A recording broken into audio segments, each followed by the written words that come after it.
pristine state when they were brand new, and you slowly uncover why the island was the site of that catastrophic explosion that they shut the whole place down on and covered it all up and wiped it off the map.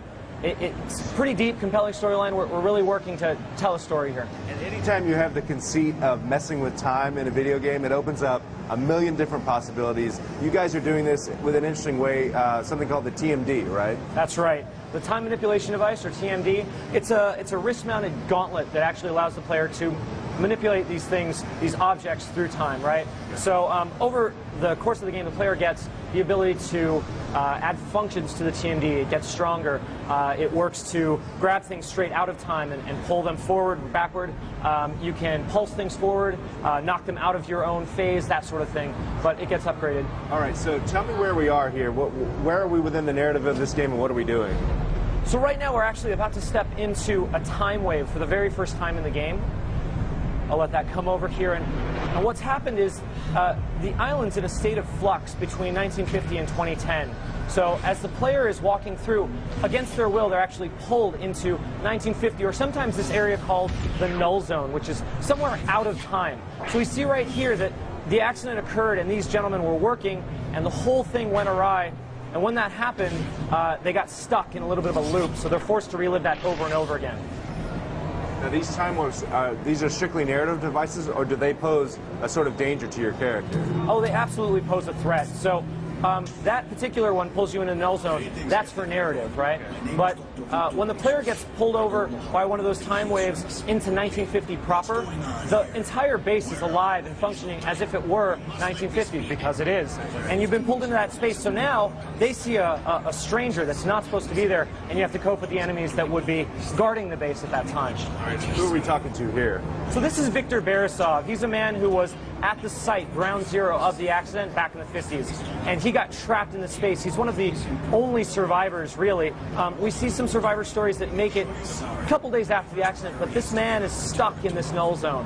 And because of that, he's able to perceive what's happened, really have time to think about it, and he's tried to come up with a plan to reverse the effects and prevent the singularity back in the 50s. So he's trying to enlist your help with that. And it looks like he gave our hero here an upgrade of sorts, right? Yes, absolutely. This is one of the upgrades that the player gets. It's called the chronolight. Chronolight allows you to see things that are out of phase with your own time. So you actually see right here as Brian walks up to this fuse, he can turn on the chronolight and pull it through to his own era, and then he can use it to solve puzzles. We use that for combat as well. It's a great device because it allows things that are out of phase with my world to be pulled in and used in my own time.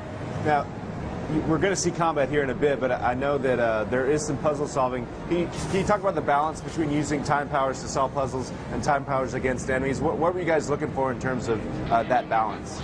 So the balance that we've actually struck is probably about 60% combat, 40% puzzle solving, leaning more towards combat. Raven Software is a great shooter house. They know how to make games with intense, visceral combat situations. So when you take that on, you also you want to make sure to satisfy the players who know Raven and like what Raven does. And then we added a layer on top of that that mixes in the TMD, uses it for puzzle and combat scenarios, and the balance is pretty nice, I must say. Yeah, and you guys, it seems like as you go through the level, you'll see specific objects. I mean, we saw you pulling those cylinders out to solve a puzzle, but you'll also be able to interact with larger objects such as that structure there that we just saw, right? Right. So that structure is one of our puzzle elements. This right here, actually what you saw there was what we call an echo event. It's a ghostly moment that occurs. It shakes the player up a bit, tells them a bit of the story, and then you saw some of our creatures, which are Zeks. Zeks are these humans that have been taken over by parasites that reside on the island. Also, you saw right there that the walls aged, and the reason for that is that the island's constantly in a state of flux between the 50s and 2010s, so sometimes you see things just change right in front of your eyes. Now, he's actually stepping out into combat here, and we'll see some of the cool stuff you can do with the TMD in combat. So what you see there is a deployment of soldiers coming from the 2010 installment that's on the island. Right. They're guarding the place, making sure no one gets in or out, but they're dealing with some of those Zek creatures, and we're going to step out into a little bit of a firefight and show off how the TMD works. It's the perfect time to talk about weapons. First person shooter, you got to have a lot of guns to fire. Tell us about those. So the player gets access to the time manipulation device, or TMD, which allows the forward and reverse aging. It also allows you to grab things and pull them into chronostasis. In addition to that, we have conventional weapons, like the machine gun you see he's using. There's the TMD in action, actually burned that guy forward 50 years, and he just aged away. We have a pistol, a shotgun, a machine gun, like I said, sort of traditional stuff. In addition to that, we have some sci-fi weapons that the player gets that were developed back in the 50s and experimental, but as you gain access to them, you realize how powerful they are. We'll see one of those in just a second. So just walking through, actually see Brian, he pulled from that chrono space, that null zone, a barrel and threw it at one of the enemies to use one of his environmental advantages. He aged that man's cover, so that guy panicked and stepped away. He shot him. There's some rockets flying in at him. And what he can do with the chronostasis function here is actually catch the rocket, stop it dead in time, and throw it back at the enemies that are letting him have it. So that's kind of a nice feature. You can do that with grenades, rockets, lots of other things that just stop in time when you grab them.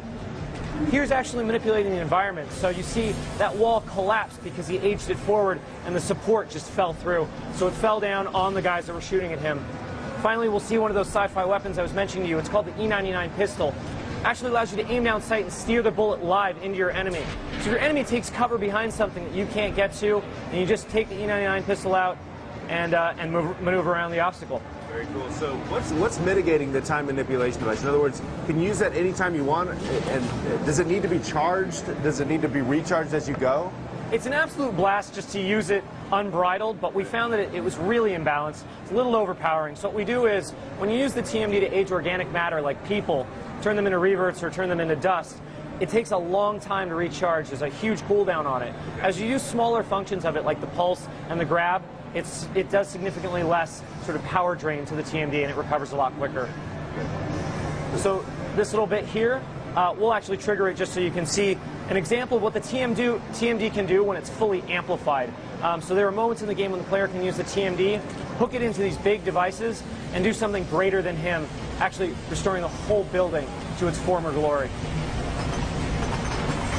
It's like urban renewal.